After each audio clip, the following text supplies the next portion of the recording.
చిదంబరం చూసిన, తిరువారూర్లో జన్మించిన, కాశీలో మరణించిన మరియు అరుణాచలాన్ని స్మరించిన ముక్తి కలుగుతుందని అరుణాచల మహత్యంలో రచింపబడింది.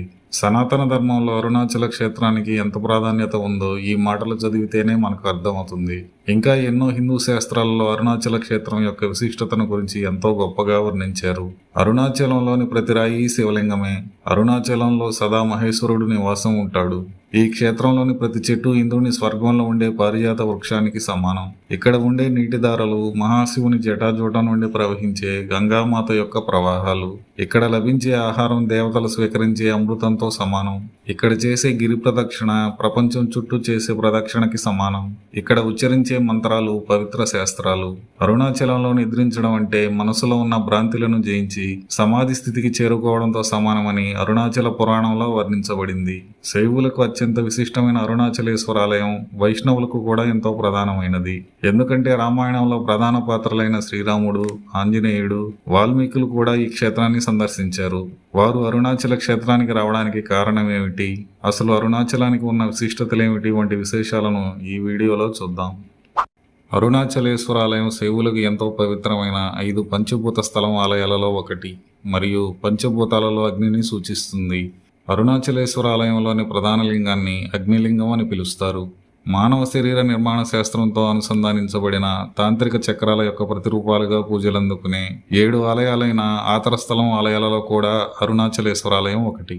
ఈ 7 ఆలయాలలో మదురై మీనాక్షి అమ్మవారి ఆలయం సహస్రార చక్రాన్ని, కాశీ విశ్వనాథ ఆలయం ఆజ్ఞ చక్రాన్ని, చిదంబరంలోని నటరాజ ఆలయం విశుద్ధి చక్రాన్ని, కాళహస్తిలోని శ్రీకాళహస్తీశ్వరాలయం అనాహత చక్రాన్ని, తిరువన్నామలైలోని అరుణాచలేశ్వరాలయం మణిపుర చక్రాన్ని, తిరుచిలోని జంబుకేశ్వరాలయం స్వాదిష్టాన చక్రాన్ని, మూలాధార చక్రాన్ని తిరువారూర్లోని త్యాగరాజస్వామి ఆలయం లేదా కాంచీపురంలోని ఏకాంబరేశ్వరాలయాలు సూచిస్తాయి.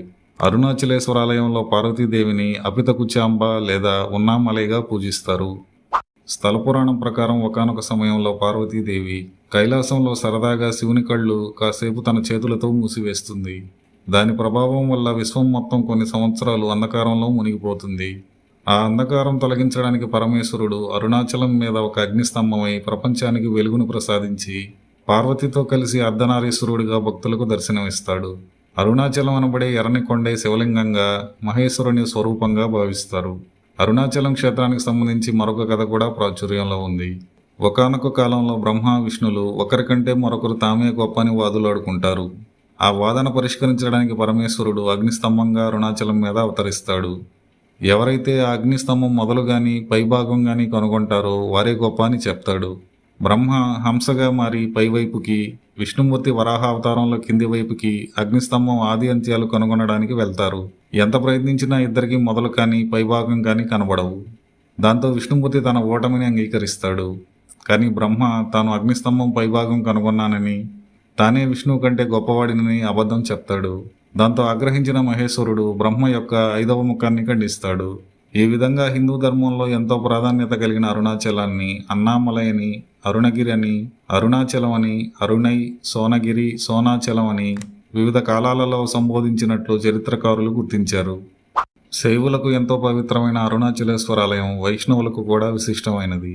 వాల్మీకి రామాయణంలో నేరుగా అరుణాచల క్షేత్రం ప్రస్తావన లేనప్పటికీ వివిధ పురాణాలలో రామాయణంలోని ప్రధాన పాత్రలు అరుణాచల క్షేత్రాన్ని సందర్శించినట్లు తెలుపబడింది.